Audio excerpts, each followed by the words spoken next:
Hello friends. Hello friends. Now Martha, disappointed. Her attempt to get $15 from her grandfather failed. Next day she has to go and report to the principal about the matter. And so she went. She was sad and silent. Somehow she dragged herself. Dragging means, you must have seen people dragging their suitcases, big, huge suitcases, dragging, holding on the handle. That is called dragging, means pulling like this. Somehow, unwillingly, she entered the principal's office. She sat there. The principal asked her, "What did your grandfather say?" Then she said, "No, he won't pay the dollars because according to him, it's a scholarship jacket. There is no, it doesn't require any money. You are getting the jacket because of your scholarship, isn't it? Your ability. You have proved your ability." And so he says that then the principal said, "He has plenty of money. He has got a 200 acres land, bean field and so on. He's a rich man. Why can't he?" Then she said, "See, there is no point," he said. "This is scholarship jacket. It is not a jacket for which I had to pay and get it. Therefore, he has refused," she said. And saying this, she got up and then she was about to go out of the principal's office. And then on the way, without her knowledge, in the sense that not conscious, she said, "Now you can give it to Joanne."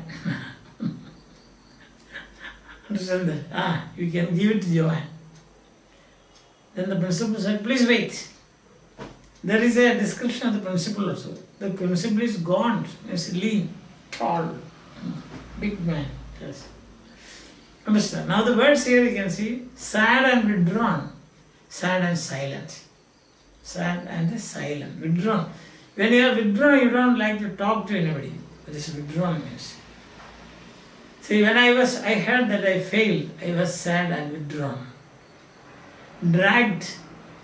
Some people drag their huge suitcases along the railway track. You must have seen, no? Dragging means pulling like this, dragging. So, the criminal dragged himself into the courtroom. He was unwilling, going somewhere without willingness, and that is called dragging yourself.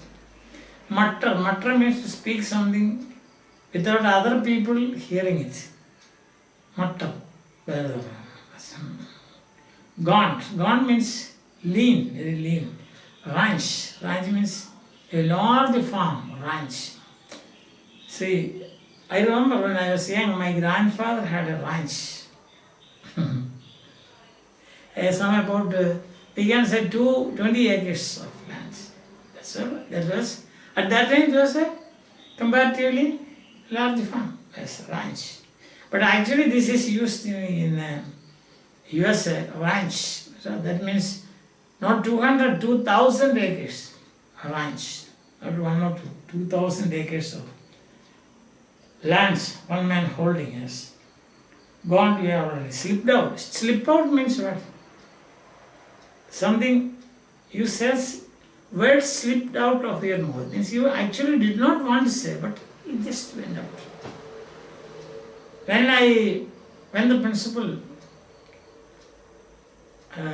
criticized me, I said, I am not a person, I am not such a person. These words slipped out of my mouth. Means I was not intentionally speaking, but it just slipped out. That's the meaning. I think it's clear. Okay, coming back to the text. You remember I told you the introduction. She said, and grandfather said no, because it is scholarship jacket. Then toward the end of that, the principal says, "Wait, let's see what is he going to say." It was a very sad and withdrawn girl. Here Martha, sad and silent, who dragged into the principal's office the next day. Who dragged into means unwillingly she entered the principal's. Drag, I told you already the meaning, dragging something.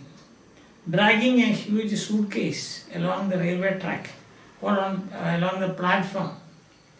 Railway platform, you must tell it. This is a common sight, that we say, dragging. Some people drag their children.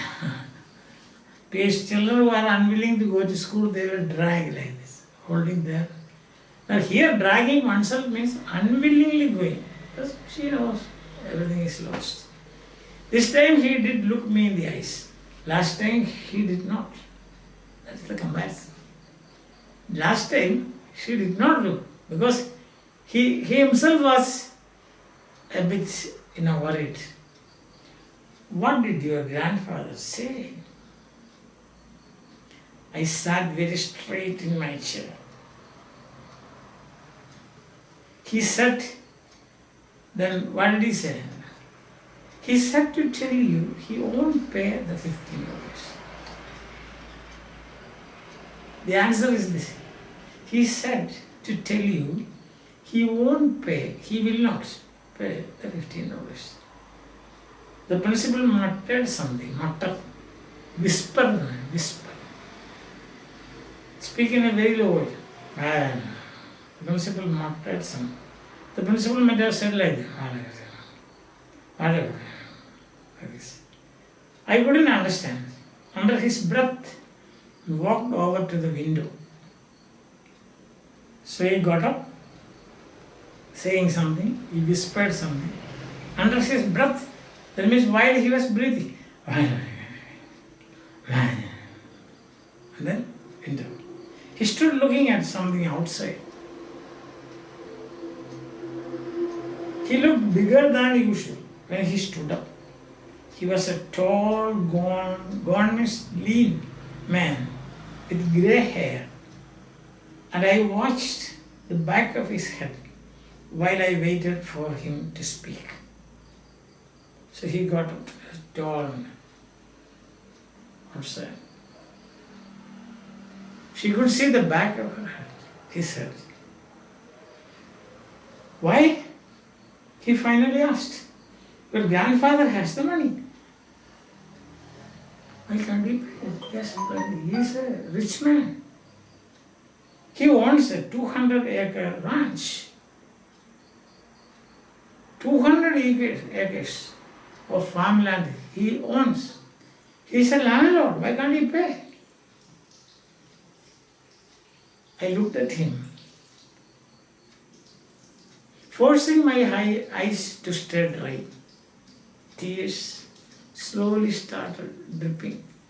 Somehow managed to keep my eyes dry. Otherwise the principal will think, what weak girl is she? So I wanted to appear before him that I am very courageous. Dry. I know, sir. But he said, if I had to pay for it, it wouldn't be a scholarship jacket. That is the point. He stood the ground, or we can say, he was holding to a principle. Not principal, but principle. What is that principle? If it's a scholarship jacket, no money. If I had to pay for it, then it is not a scholarship jacket. I am not going to pay. Grandfather said. I stood up to leave. Oh, no, nothing more. I guess you will just have to give it to John. I hadn't meant to say that. It had just slipped out. She got up. So then, okay. As she was leaving, these words slipped out of her mouth. I guess you would give it to Joan. Mr. Boone supporting Joan. I was almost to the door. Just stepped on the door. When he stopped me, The principal stopped him. Martha, wait. And let us see what is going to happen. So you have got the simplified version today. Simple. Martha's attempt to get the $50 from her grandfather failed. The next day, she went to the principal's office to tell him that grandfather would not pay the money. She was very sad and silent, sad and withdrawn, sad and silent. She somehow dragged herself to the office. Unwillingly, she entered the office.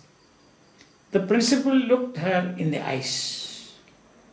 She told him that her grandfather refused to pay because it was a scholarship jacket.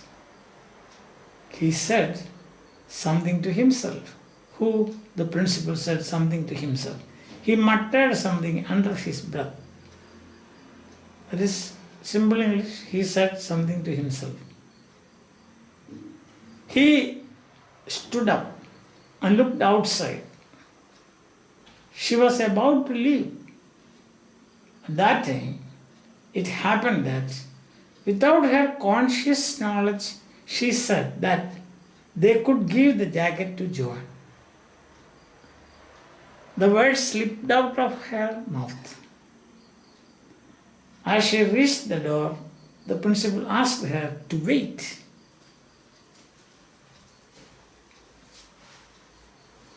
That is great. So we will see in the next class. Till then, bye.